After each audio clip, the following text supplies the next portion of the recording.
You fund the account late on a Tuesday night, $500, pulled from money you were supposed to be saving for something else.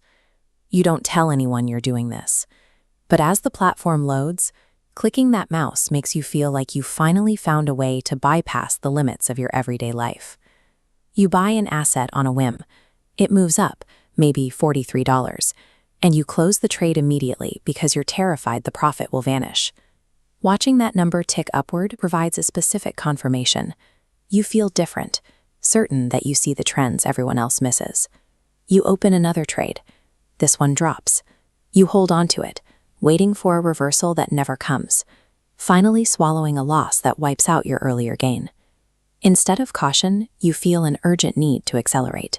You deposit another $200 the next morning. You start treating the market as a personality with moods, feeling chosen when you win and targeted when you lose. You haven't yet learned that the market does not know you exist. Instead of walking away, you rationalize the financial bleeding. Your account ends the month down, and you write off the missing capital as tuition for an education you haven't actually started yet. 7 months later, you scale up. You deposit $5,000 using rent money you freed up by cutting corners in your real life. The numbers have actual gravity now. A 2% loss means $100 gone in seconds, and you feel that drop in your chest. When you sit down at the screen, your hands move slower, paralyzed by the new weight of the clicks. You keep a physical notebook to track your setups, but you are also starting a second, hidden accounting system. There are the careful entries you write down, and then there is the shadow ledger. This is where you bury the impulsive revenge trades, the misread news events, and the frantic deposits used to cover your own tracks. You begin curating your own history. You highlight the brilliant afternoons where you netted $300 in 20 minutes, while actively minimizing the panicked refunds it took to keep the account alive. You are protecting the story of your success over the reality of your money. Accessing the unlimited financial upside of this game requires you to open this shadow ledger. It marks the start of an irreversible transaction. Every step forward in profitability is quietly paid for by stripping away a piece of your authentic self. You eventually clear the $25,000 pattern day trader threshold.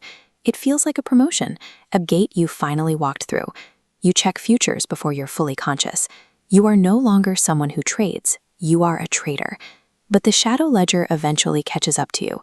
You hit 3 losing weeks in a row. Not a catastrophe, but a repeatable failure you can't explain. You are skilled enough to know you're wrong, but not skilled enough to know why. You hire a coach for $2,000, searching for permission to trust your own eyes again. Through that struggle, you define what an edge actually is. It is a statistical reality that requires enough occurrences to prove itself. You need enough capital to survive the variance while the math slowly works in your favor. The market reveals itself as a collection of humans making decisions on incomplete information. In this zero-sum environment, your profit is the direct result of someone else's error. This clarity replaces your earlier cynicism. Mastering this math requires you to replace all superstition with clinical detachment. You wait for setups with surgical patience. Most traders wash out here because they cannot survive the boredom and the mechanical discipline required to let the sample size grow. As the account scales past $100,000, you are managing 6-figure positions before lunch. Moving life-altering sums requires you to sever your emotional response to money entirely. The balance has become a tool, and tools don't impress you. This detachment bleeds into your reality. Your relationship ends without a fight because you were somewhere else even when you were in the room.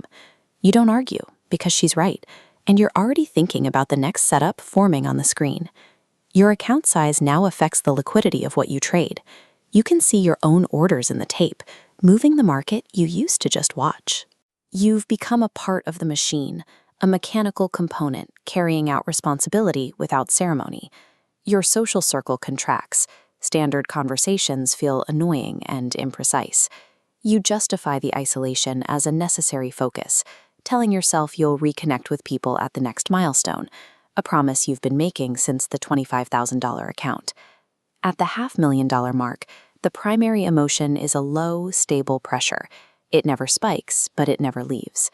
You feel it when the market is closed, And you feel it when your parents ask how you're doing and you change the subject. With a multi-million-dollar balance, you are no longer a person with a skill. You are an institutional structure.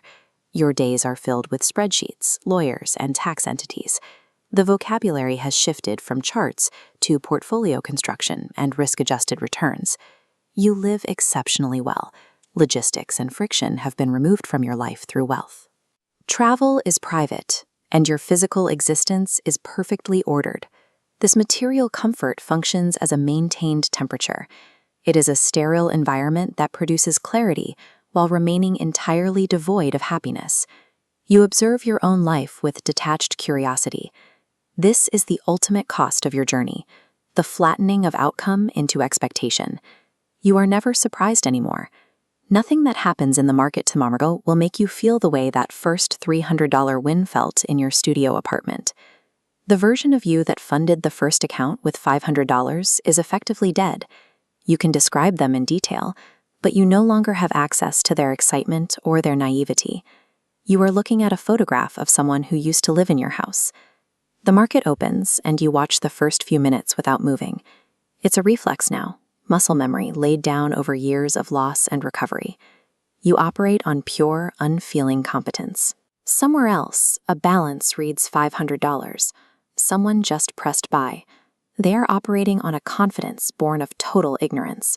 That ignorance feels like proof to them, but it is actually the first entry in their own shadow ledger. They are just beginning to curate a story that will eventually cost them everything they currently value. You place your order.